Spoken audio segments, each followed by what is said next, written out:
On the morning of February 18th, 2023, just before 8 a.m., Officer Bennett was dispatched to a disturbance on the 500 block of Jefferson Street in Oshkosh, Wisconsin. Little did he know what he was about to find was going to be a blood-soaked story no one could have predicted. Who is injured and where are they?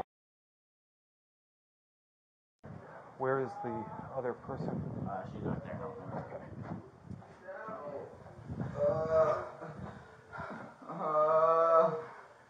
Right, is it just the three of you? Okay. Help me, please. Please help me. Yep, ambulance is downstairs. 403, oh, if you can come up. Copy. Everything's calm with the moment. Oh. Where are you hurt? I can't. I'm getting lightheaded, bro. I feel like I need help. Will you come? Where's my brother? He's downstairs. Please help Can me. you tell him to call my dad, please? Have you got shoes or something you can? Oh, they're downstairs. Okay. Oh, please. They're coming up. Can we go? We gotta go. I can't see. Yep, medics are coming upstairs. This turns out to be one of the strangest first encounters in true crime. The victim is clearly in pain, but the officer isn't rushing. Instead, he's trying to gently interview this woman named Morgan Lund. Something about this scene is off. The cries for help are real and desperate, but the spotlight is on the woman here. The threat is mostly prioritized over the wounded. But do you think the officers should have helped them first? Or was securing Morgan the right move? Is this your stuff? Yeah. Do you have an ID in here? No, it's in the car. Morgan? Please help Yeah. me. Ethan, no, come on. Please help me. Please. Oh, God. I'm gonna follow the snow tracks. Hey, what's up? How you doing? Upstairs? Yeah, they're coming down the stairs, so be careful. Okay. The man bleeding in the apartment is Morgan's boyfriend and the father of her child. As paramedics proceed to give him medical attention, their baby is being held just a room away by Morgan's brother, Ethan. This gentleman holding the baby? Talk to him, correct. Okay. What's going on, man? I'm freaking out. Okay, is that your sister? Yes. Okay, so what happened? I'm just sleeping. You were sleeping, okay. Sleeping, and I just hear screaming. I thought they were just fighting like normal. And it starts getting loud. What the hell? Was he screaming back at her? It was kind of like I don't even know, like, get off me, help. I just got And that was him saying that? I don't even remember. Okay. And open the door. They're on top of each other. What do you mean on? So they both were on top of each other? He was like on top of her trying to take the knife out of her hand or something. I don't know. Okay. So, how was she positioned? Like, when you say when he was on top of her, was he like straddling her? Yeah, he like had her wrist down. And then holding her wrist, like straddling her like that? Okay. And then, Was he bleeding already at that time? yeah, Where was he bleeding? Where'd you see? his arm and stuff. And then I had seen the couch. Help. Go over there. I don't even know. That was like when it was ending. Okay. Was she saying anything at this time? She's just freaking out. I don't know. She's saying she doesn't know what happened. That she was seeing stuff, having a dream or something, and then realized it was real. Okay. Does she suffer from mental health?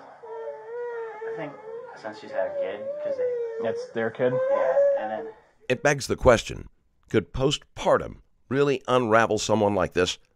Postpartum disorders exist on a spectrum. On one end, mood swings and weepiness.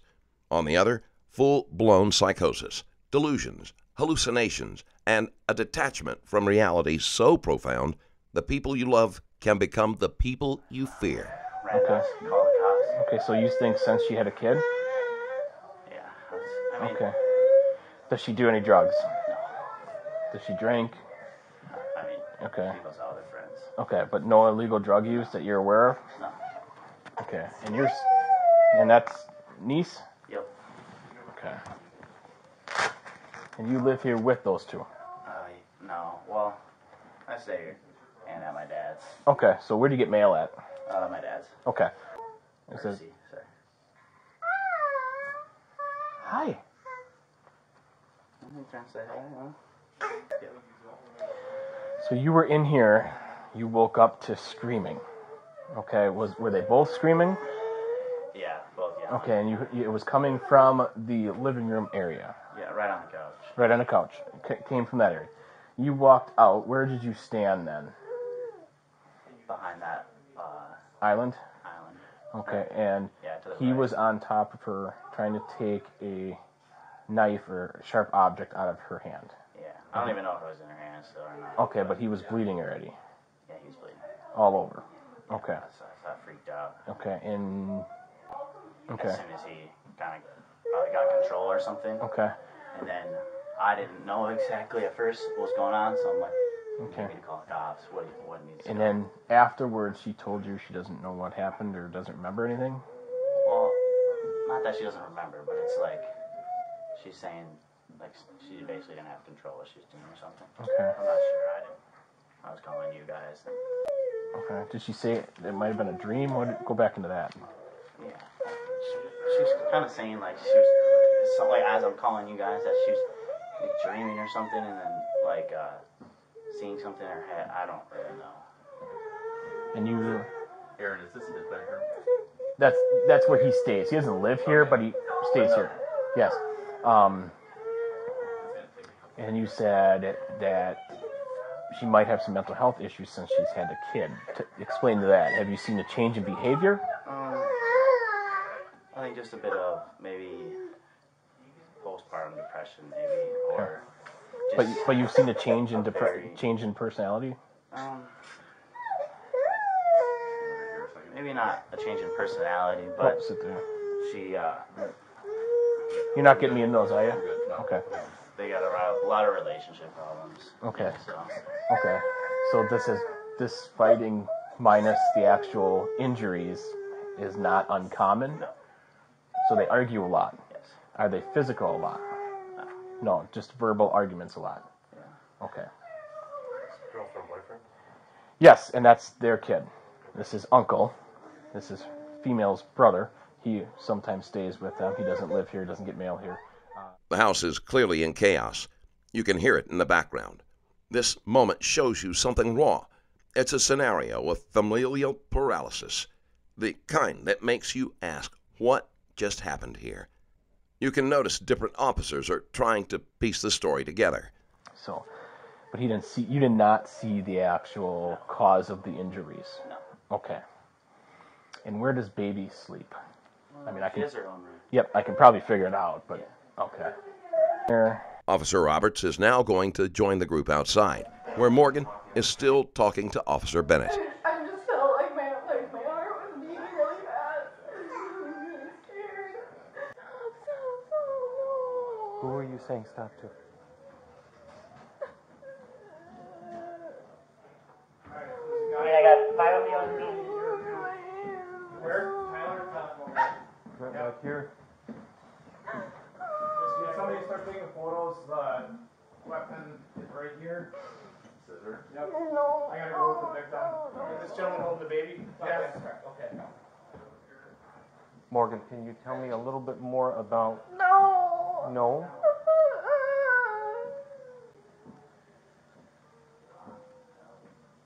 And why is that? Do you feel... No. Why are you saying no? I don't understand what you're reacting to right now. Are you just scared about the situation, or do you not want to talk to me? I want my dad. I want my dad to come here. Okay. I understand that, but you're an adult, so I need you to make your own decision about whether or not you're going to talk to me, okay? What? What do I need to tell you? The questions that I was asking, what kinds I was sleeping, and then I don't know. I was like half awake. I've been out here every morning fever. Uh-huh. And I mean, I've seen the same thing before. But I've You've never seen done the same anything thing? like that. You have seen the same thing before. Okay. So far, the only thing officers know is that Morgan has been seeing something. Is this a last-ditch effort to cover up evidence? A narrative she's rehearsed? Or is there really something wrong? Have you ever had any kind of medical treatment for anything like that? Have you seen a doctor, a psychologist, counselor, anything like that? I'm too embarrassed to talk to anybody. Okay. But you don't remember coming back out, but you do remember seeing something. It was like in my head though. It wasn't real. And that's when I was like, what is going on? I didn't know what was happening. Can you describe for me what you saw? I was like, I don't know. It was like something black. Did you get the scissors away? No, it's still there. And then it was like, I thought I saw something that wasn't happening. Right. I'm going to ask you to do a favor for me, okay? Can you come over in front of this white wall so that my friend here can take some pictures of you? You just put your arms open. Thank you. Hey, can you flip them the other way? You're not cut anywhere? No, I was trying to stop him from bleeding. Okay. Oh my god, oh my god, oh my god. So whenever you see these things, how do you feel? I just felt like my heart was beating really fast. I was really scared. Okay. And I feel like completely somebody else. You feel like somebody else? Like it's not even me. I wouldn't do that. I wouldn't do that. I don't want to hurt anybody. Oh my god. I know this is an incredibly difficult situation, but I just need you to be patient for a little bit longer, okay? Have you had other things that you don't think are there, like where you're hearing voices, or? Not really hearing voices. No? And does the figure ever speak? It's like makes noises. Like dark noises, deep voice, but not like saying anything. Okay. Clinically, hallucinations like these are not unheard of in a postpartum psychosis or schizoaffective disorders. The brain, under extreme hormonal shifts or trauma, can invent threats that feel as real as flesh and blood.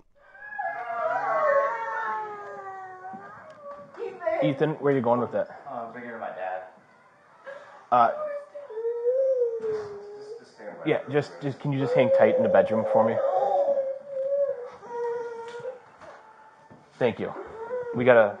So here's what's gonna happen. We gotta figure out what we all got going on here, and then we'll go from there, okay? So just hang tight. I'm gonna close this door a little bit. You don't have any weapons or nothing in here. All right, just hang tight. I feel like somebody else. I feel like it's not even me. You have to physically describe what you were seeing. Big or small, black or white, gray, blue, whatever. Like a blob. Like a blob. Like a black blob. Like a blob, but like a figure. Okay. I don't know. The house is in complete disarray, clothes tossed and belongings scattered. Looking at this scene, one question lingers. Could postpartum psychosis, or hallucinations alone, truly drive someone to do this? Oh my god. Or is there more to Morgan's story than anyone's ready to admit? So I don't know what was real and what's not. I don't know if I was dreaming. Where was it? Right before you went to bed or right after you woke up?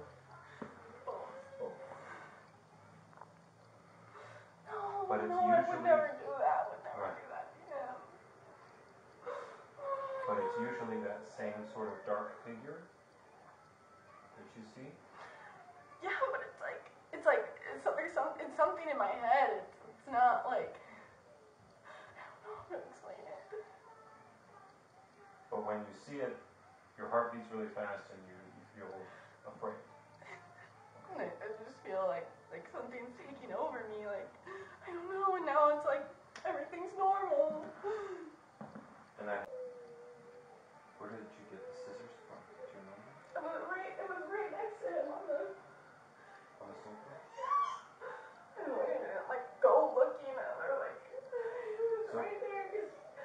came in, he was sitting over here. Is that where he was sitting when you came in? Ethan, she's hungry. She needs a bottle, Ethan. In the middle of the chaos, you hear a baby crying. It's symbolic in a haunting way. Both the baby and the mother are crying, one innocent and unaware, and the other possibly in guilt and confusion. I will stay in here with her. I will watch her, and then I just want her up there so she doesn't roll off. Oh. Yeah. You want me to put her up there? No. Leave her on the ground. Yep, go make a bottle. Hey, little one. Hey. Nobody else in here, right? Correct. Tyler, you checked for anybody else? Yeah, there's no one else Okay. I know he was walking around back here. Ethan, Sticker. Mom and Dad are outside. Okay. So here's what's going to happen. We're going I think to... I can put this on with this loose. It's like not sticking. Hold on. Let me see. It's easy to overlook the quiet acts of decency in a crime scene. But here, amidst the trauma, a first responder tended to the most innocent one in the room. So here's what's going to plan. You're going to give your niece to Grandma and Grandpa, your mom and Dad. You're going to come back to the police department. We got to do a recorded interview. Okay. Okay? You're not under arrest. Yeah.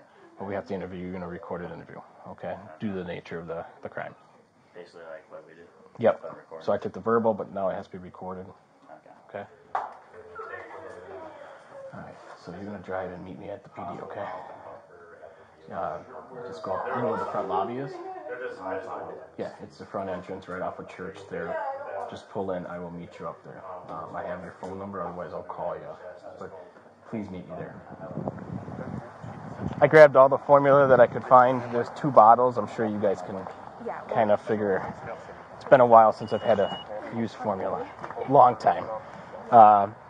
Ethan here, I had him change her and stuff like that. She probably needs a bath. I think she's a little urine-y, but put a new diaper on. And yep.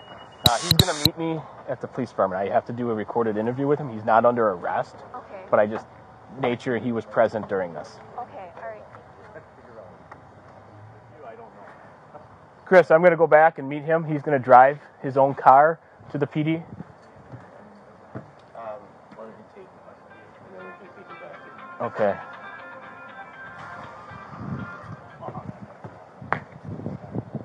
Really, what we look into is situation. Ethan, my boss, wants me to drive you. So just meet me the front squad over there. I'm Okay? going to talk about that before I go. Nope, I got it. I'll be right in that car. Sounds good. Yep. Right now on my Patreon, you can watch one of the most disturbing scenes ever recorded on an interrogation room surveillance camera. It's a combination of desperation and carelessness that resulted in something incredibly shocking. This video is not suitable for sensitive viewers, as it is extremely unsettling. You won't find it on YouTube, but you can watch it and many more exclusive videos on patreon.com/strangerstoriesplus. Obviously, so we have an assessment center going on downstairs for new hires, so that's why, yeah. It's normally for like family interviews and stuff. So I'll explain 1 second. So I'm going to have you write the written statement. Okay. Exactly how you told me it. You know, you were sleeping in the spare room. You woke up to yelling. From there, you walked out. I mean, be descriptive, what you heard during the yelling. Then you went out. What did you see? Be precise. Be accurate of what you saw, where you stood, and where you stood in relation to what you saw. And then, you know, put in there that when he was on top of her, you already said he was bleeding already. Pretty bad, right? What your sister said to you when you were on 911, you know, or something along those lines of, I was dreaming. I didn't feel like it was felt like something, you know, whatever. What did she say? You told me she she made a comment to me that she didn't have control and possibly dreaming, stuff like that. Okay, I'll read it over. If there's anything else I needed, you to add in there or be more descriptive, I'll have you. So I'm gonna have you write this in a second. So I just want to touch base that you were sleeping. Nobody else was in the apartment. You woke up to, were they both yelling? I mean, it happened pretty fast. Okay. Because as soon as I heard him yelling, I instantly woke up and then got super loud, super fast. And I just instantly got up out of bed and opened the door. Okay. It was, And then once you opened the door, you walked right out, stood behind the island, facing that couch. yeah. And were they both laying on the couch or like? No, it was well, yeah, they were both on the couch, but she was kind of like on her back like this. And he Up was against the edge on here? top. No, there's no edge on their couch. Oh, okay. Yeah, and he was on top of her. Okay. Just like this. And you didn't see anything in her hand? No. I mean, Okay. There might have been something in her hand, on her right hand, but I couldn't see. I don't know. Okay. All right. Well, that's fine. And Ethan, I'm not busting your chops here. I'm not indicating you as any problem. Okay. You're a witness. You were present during a pretty serious incident. Okay. I mean, are you doing okay? Yeah, I was just freaking out. Yeah. Heart's pounding. Yeah. Okay. You don't need Ethan to cry or scream to know he's overwhelmed. His silence says it all. It's written in his unfocused eyes, in the way he stumbles over sentences. He's young and has been thrown into something terrifying. And even though he's trying to keep it together, his fear is practically shouting through his calm. This won't be too long. I'll take you back. You can get in your car and you go with mom and dad and your niece. So, and that was your mom and dad? Well, that's my stepmom. All right. I'm going to at least start out with the first part. Okay. So I started it for you. Oh, I clicked it. So on 2/18 and 23, I, Ethan Lund, tell me where you were at, what address. And then from there, where were you? And once you're at the address, what city, then where in the residence were you? And what, I was sleeping, and just going into a storytelling. Let's say Ethan Lund was sleeping in the spare bedroom at 514. That's fine, yep. It's just telling a story and be descriptive. Okay. Yeah. You're a smart kid, you got it. Welcome to our job. I might even have you, when I asked you out on scene if there's any behavioral change, towards the end, be descriptive of what you've experienced with her since the baby was born, things like that, towards the end. But get the main points down. Like I said, it's a timeline, what you were doing, kind of piece it down. Once you walked out, you stood behind the island. Then what did you see? What did you hear? Paint a picture of what's going on, and what was being said, and like in just chronological order. It's like doing a research paper, right? Yeah. We'll get a new page. That way it's not. Here, you can hand me that one. It's carbon copy, man. I haven't. Just start. Obviously, I'll fill all this in. Just start there. Yeah. Just say. You could talk about some of the behavioral changes or emotional changes you've seen in your sister, because you're around her a lot, right? Yeah, I mean, fair amount. Okay. Not too much. Okay.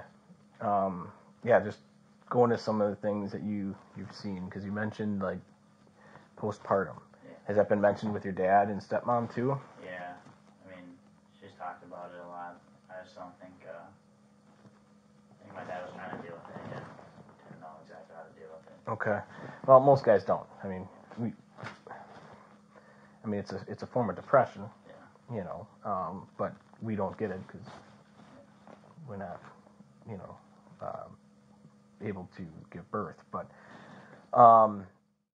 there, I didn't look for any wounds.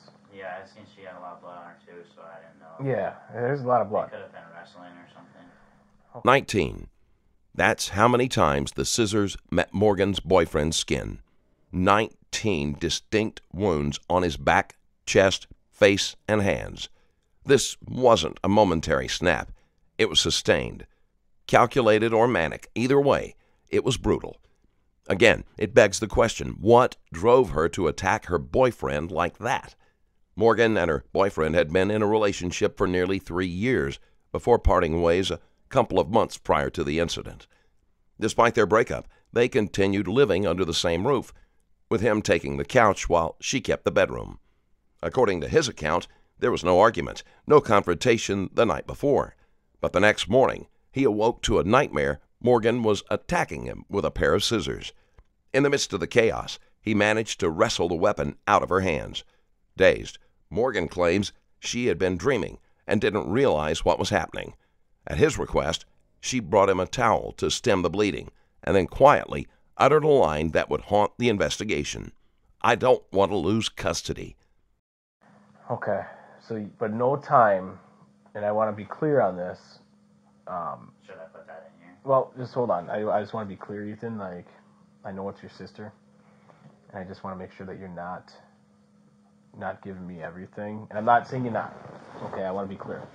I'm not saying you're lying. Okay, I just want to make it clear that if you did see her stab Ethan at any point, I want you to tell me. Yes, I would tell you. I Okay, didn't see anything. because this is a crazy situation. You know, like, this isn't your normal, like, he's cheating on me or she's cheating on me, normal relationship problem. Like, this, something else happened here. You know, there's something.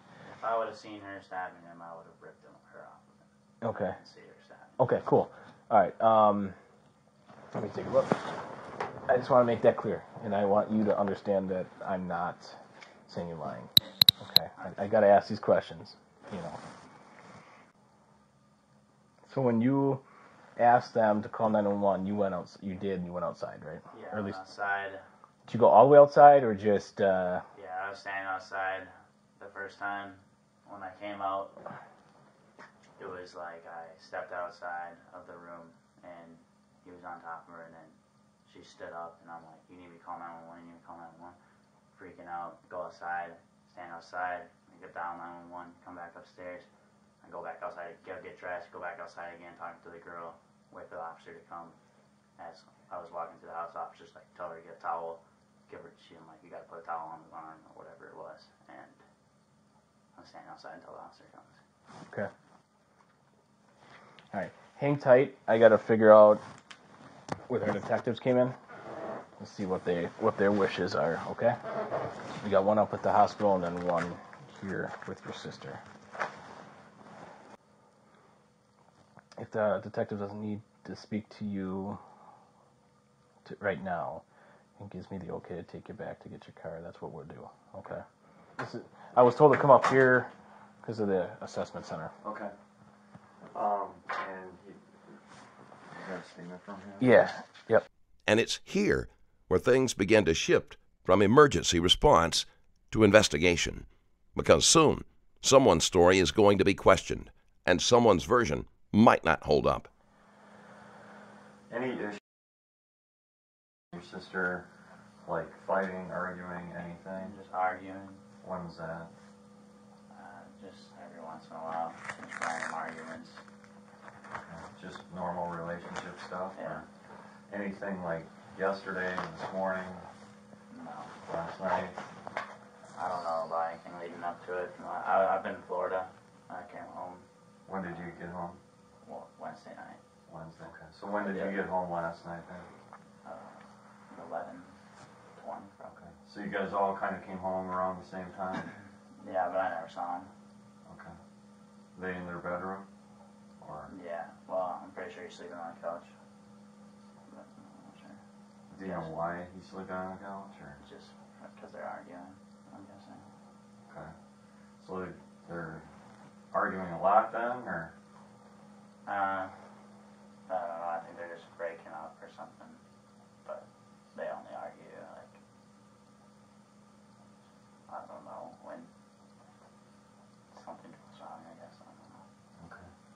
know why they're breaking up, or?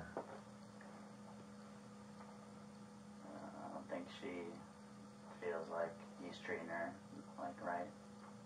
Okay. Any issues with her thoughts on how he's treating the baby?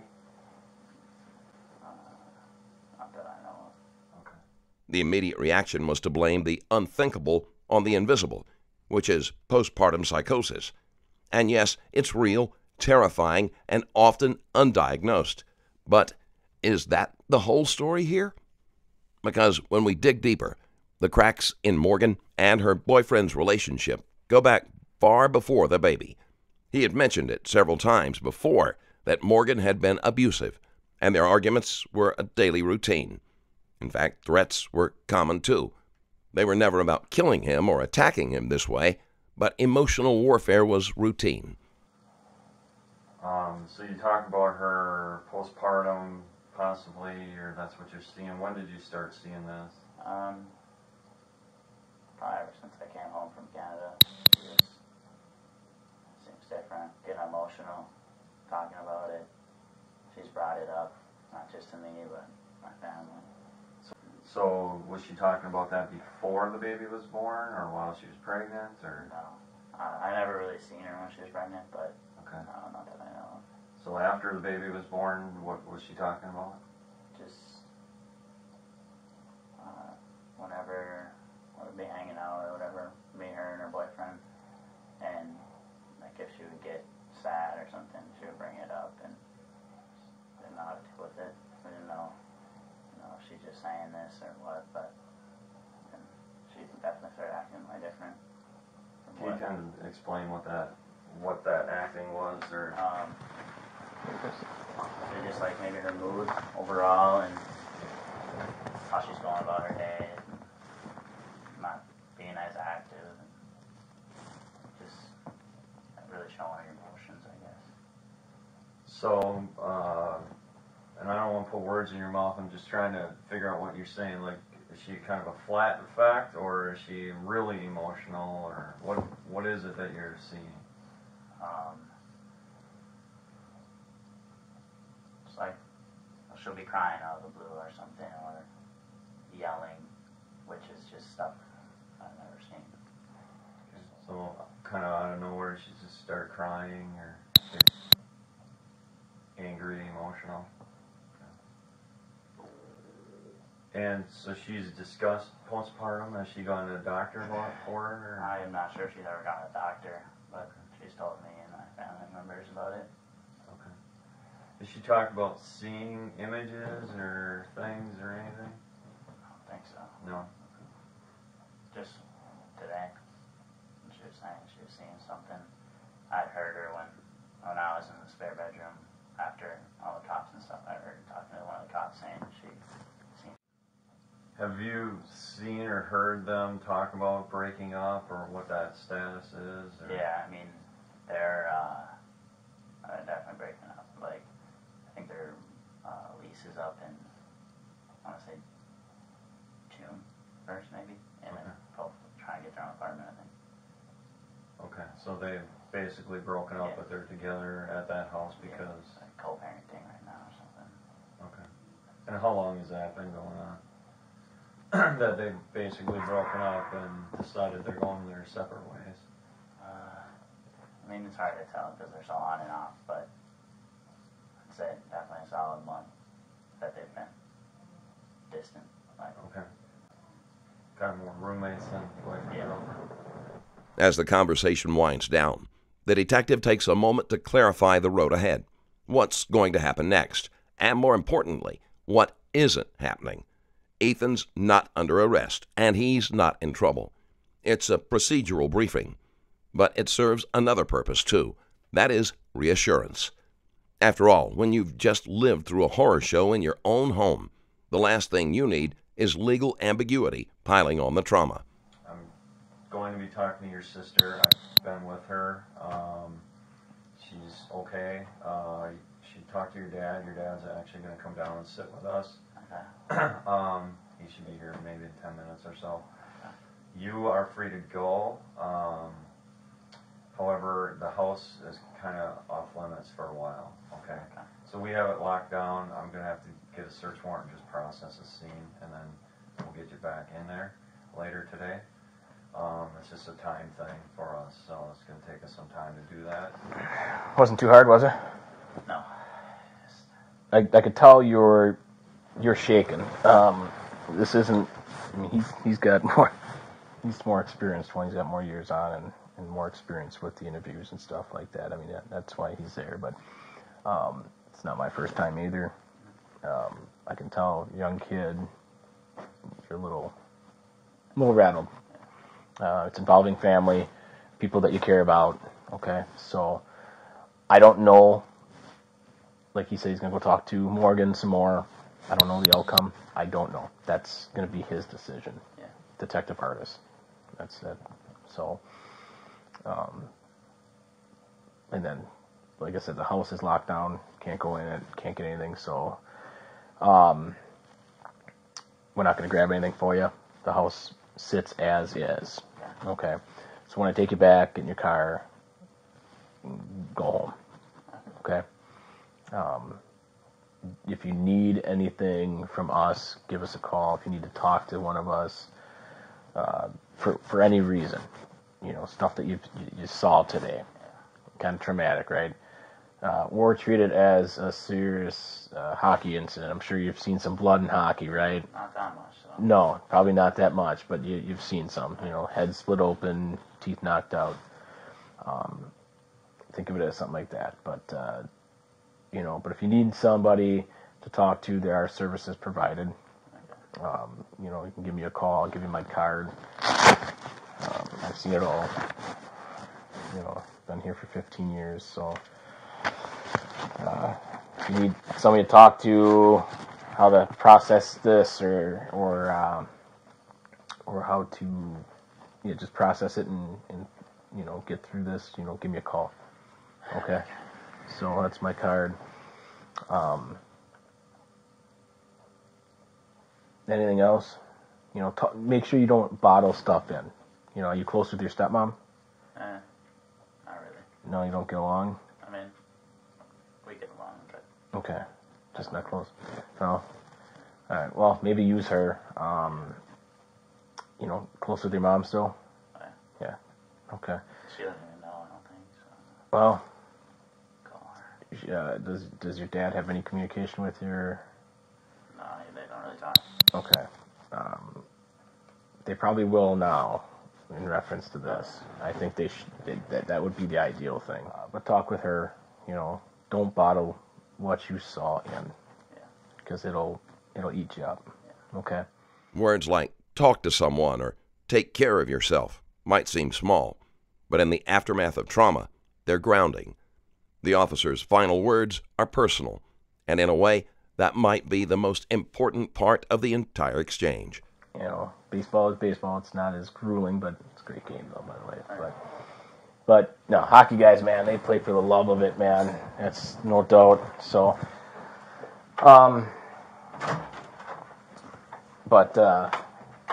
get back playing, man. Go find it again. Get back skating and stuff. Okay. So, go play some juniors somewhere. I'll walk you out.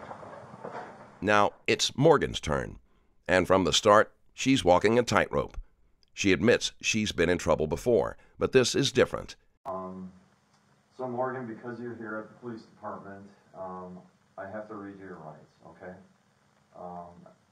After that, if you wish and want to talk to me, I'd like to kind of find out what all happened, okay? How long you guys been together and such, okay? Have you ever heard your rights before? Have you ever been in trouble before for anything? I stole from Target once, so I got in trouble for that. Okay. Do you have a general understanding of Miranda warnings or what they are, or movies or anything? Okay. So I guess pay attention, listen. I'll read these to you, and if you have any questions, just feel free to ask at any time. Okay? Realizing that you have these rights, are you willing to talk to me here today and answer questions? Yes? Yes. Do most people get lawyers before talking? It's, I don't know, it's completely up to you. I don't have any statistics. I mean, that's a decision you personally have to make. So these are the 5 that I read to you. This up here just identifies you and your information and me as a detective with Oshkosh PD. I asked you if you understood those. You said yes. I asked you if you were willing to talk to me. You said yes. If you agree with all that, you can sign right there for me, please. This is like saying that I'm not having a lawyer. Correct. But again, if you want one at some point, you can certainly I don't know. stop. I've never been in this situation before. I don't know like what outcome is. You can tell she's nervous, but not reckless. She reads the Miranda rights and doesn't just sign without thinking. If this was premeditated, her caution would be strategic. If it wasn't, then it's just refreshing. Because in a world where suspects blurt out confessions without blinking, Morgan is thinking. After that, I would like to, if you're willing to get a blood draw from you. I don't suspect that you're under the influence of any drugs or alcohol, but I just talked to the district attorney and they advised that that would be a good idea. So we can do that by 2 different ways. One, if you consented to that, we would take you to the hospital and we would have that blood draw done. If you say no to the consent, then I do court order and I get a search warrant and then we take you to get blood from you. I have a detective and an officer there. Kind of what happens with him depends on what happens with you, so to speak. As far as what happens with you, my guess is that in the end of this, you're going to go to jail for something. I don't know what. For how long? Well, okay, so jail is, we put you in there on a probable cause. Okay, that doesn't mean you're charged with anything. We put a charge down, okay, on a piece of paper. You think I'm going to stay at jail tonight? You will be in jail till at least Monday. That's what we talked about in the car when I told you that you'd be able to see your family within the week. So this is your dad's number? Mm-hmm. Hello? Hey, Dad. Yeah. Hi. You're on speakerphone. Yeah. Am I supposed to, like, get a lawyer, do you think, before talking, or... I was told I was allowed to ask you. It's hard. Anytime I would say yes, but I feel like, I don't mean to say this mean, but you've been having like postpartum stuff. I know. It seems like you're not yourself, but I don't know what even happened over there. So I think you probably need a public defender is it something they can get you right away because you want to resolve this? If you need to go to a mental hospital or like get evaluated, you need to get that today. So. Is it something they would be able to get you today? Sir, this detective artist, that is, especially if it's a public defender, it's almost impossible to do so. If you have a private attorney, that's not impossible, but very difficult being a Saturday. Right. But I would say it's almost impossible to get one here for her, like right now or today. I understand that. I hate this because I know that she's having mental health issues, so I feel I'm obviously worried that when police arrive, they're looking at criminal right away when I know she's been having problems. So if I knew, I don't. Morgan, are you there? Mm-hmm. Do you feel okay to talk to them without an attorney? Or would you want to wait to have an attorney? No, I feel okay. I just wanted to see what you thought was best. Morgan, you're not yourself. You're not yourself. You didn't do this on purpose. Yeah. And then I woke up again and I was like half asleep. And I was like seeing things, but I was like, I don't know. There's like something in my head that like makes me not who I am. Can I come there as her? Like she has a representative with her. Can I come there with her? Sure, if you want. Okay, I'll do that. I need to go home quick and then come back.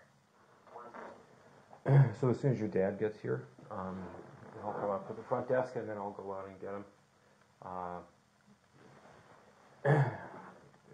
as you've already read, you can stop the interview at any time, like if you get uncomfortable or anything. It's not like it works in the movies. The questions are straightforward. We're looking to get one clear account of exactly what happened and, you know, why and how it happened. There's no, like I said, like in the movies, there are trick questions and stuff where they try to get somebody to admit to something they don't want to admit to, and that's not really how it works. It's pretty straightforward, and the questions are simple, so you just want to make sure that you give the most accurate, most factual and honest account that you can for the questions that you choose to answer. This won't be on TV, will it? Oh, no. No. Well, to be fair, it's 2025. If it's not on TV, it'll definitely be on YouTube. I don't think it. I always am just kind of embarrassed to talk about anything that's abnormal, like if I'm depressed or anything like that. Vegan turns it down, and, you know. Okay. Like I tried to talk to him about it, and he would be like, "It's not postpartum," like whatever. I don't know. He just doesn't believe in all that stuff. I think I did talk to my dad a little bit about it, but not in depth. It was a long time ago. There was a point where I was just crying every single day. I couldn't even remember. And it just felt like not even real life. Morgan's body language is telling. She's alert. Her eyes dart toward the officer, sideways glances, hesitant looks, as if she's calculating the right moment to speak.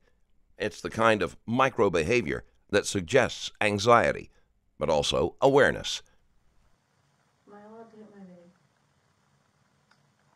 Sure. It helps me calm down. So, my heart is beating. You can feel where her thoughts are spiraling. She keeps circling back to one word: jail. And now she's terrified of where that road ends. Do you think that I could be put somewhere for years? Based on my experience with the county, that doesn't seem like the most likely outcome. But again, like the detective was saying, we can't predict what will or won't happen. Is a very new jail by national standards. I would say it's probably 15 years old or something like that, and it's clean, it's safe, it's not like a scary dungeon place. I'm just gonna be alone, sleeping at jail. By the time Morgan has confessed that she wasn't attacking her ex-boyfriend, she claimed she saw a dark figure hovering near her daughter, and that's what she claimed she attacked the figure. Whether that version of events is believable or convenient, that's for us to decide. Finally, her father, Eric Lund, has arrived at the police station. Eric? I'm Miles Bennett. I was the first officer out there. Right now she's in with the detective. I was in there a minute ago. I came out to talk to you. Yeah, if you want. So, how much do you know about what's happened this morning? Not too much. My son called me a couple times. I didn't answer, and when I called him back, I think he was probably calling you guys and stuff. But he said she was sleeping and she had a bad dream, or she said she didn't know where she was and stuff, and she didn't know what was going on. She's been having she's had postpartum depression since she had the baby, and my wife was a social worker for years and program director and stuff, and she kept saying she's having mental health issues, and I would bounce around it with her, but I didn't want to accuse her of having mental problems and stuff, so I never pushed it far enough to make her go get help. Okay. But as far as today goes, Ethan said, and I saw her too, it was it seemed like she wasn't even there. She's never grabbed a weapon and done anything like that before, and she's just been I know she's been crying out of the blue, she'll just start bawling for nothing's going on, and she'll just start bawling she's when I say she said weird things to me, she'll say weird things to me, and I don't say anything. I just let it go because I know she's having like mental issues, so I don't want to say the wrong thing. What do you mean by weird things? No, just weird. Like she'll not just talking about or weird stuff. Like I don't know. Like I can't think of a specific example. Just like weird, not like weird crazy stuff, but like talking about stuff that we weren't talking about or something. And like it's just like she's different. She's way different. And then I'm pissed at myself because we wanted her to get a good job and everything, and now she's like, now that this happened, I'm thinking, I told my wife, how stupid are we? Like, we encouraged her to go work at the mental health facility because my wife was a program director there for a long time. Okay. And we thought, it's a great job, it's a state job. I ran a prison for a living, so we're like, we know it's a good job. I never thought for 1 second about like the stuff that she was going to be reading and hearing about, and people she was going to be talking to when she's having her own issues already. It was stupid. I never even thought about that. But I can tell you right now, she's never grabbed a weapon and done anything. I was shocked when he called me. It doesn't make any sense. Or what happened? I don't exactly know what happened, but it doesn't make any sense. But I know I can tell you 100,000% she's been totally different since she had her baby, and she's never gotten any help for it. So before we go in there... Before Eric even steps inside the interrogation room, the officer gives him a rundown of the rules. Obviously, you're her advocate, so I'm not going to give you any advice as far as limiting our questioning or telling her that she shouldn't answer that or stuff like that. That's entirely up to you. But as far as what I would advise you not to do is be very careful about offering information or starting to answer questions for her or with her or remind her of things. They may be good things, it may be valid input, but she's got to answer questions on her own, and it can undermine her defense later if something came from you instead of from her. I'll also tell you it may be a little bit shocking, parts of her story, so I'm going to, I guess, remind you that it's important that she not feel judged whenever she's in there, because she has described essentially hallucinating a figure that has appeared to her multiple times over the last 6 months. It sounds like that's somewhere around 6 months to a year. She said that she's been like just having this figure appear before she goes to sleep or whenever she wakes up. For families, the line between my child needs help and my child may go to prison is as thin as it is paralyzing. So what Eric is going to say is about to throw a wrench in what the detectives were likely hoping for. Okay, so I called an attorney that I have. It's not a defense attorney. Yeah. And he said he knew a good attorney in Oshkosh, and of course he didn't answer his phone, which I knew he wouldn't. And my stance on this stuff is, like, really, in normal circumstances, if it's criminal behavior, I would say just answer the questions, and whatever you did, you did. Face the consequences, or let them handle it however they want. This is way outside of my realm. And he basically told me, like, he told me to be straightforward with you, and hopefully you guys are straightforward with me, is that if you're looking at this from, like, a criminal charge, like attempted homicide type of a thing, then she needs to have an attorney. If you're looking at it more from a mental health perspective and you just want to get a better understanding of what's going on with her, then he said for me to go in there and let her talk more about it. But he said if you're looking at more of a criminal charge, then he said I should not do it. Okay.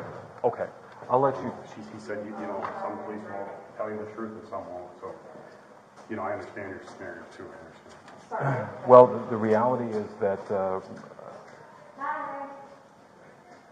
if a crime has been committed, figuring out whether or not a mental health crisis precipitated that comes a little bit later. So we as police officers have to address the crime that's been committed. Almost certainly she's going to be charged with something at the end of today. She has to fight and prove that she had mental health problems, basically? Is that how it works? I wouldn't say that, but this is the detective right here, so we can go ahead and... Well, can I talk to him like I did you? I guess I don't want to ruin my opportunity to go in there and talk to her. No, but if your concern is that if she's going to face a charge, then you don't want her speaking to us. Then the officer re-enters and briefs Morgan on what's happening. He's just trying to figure out whether or not he thinks it's a good idea.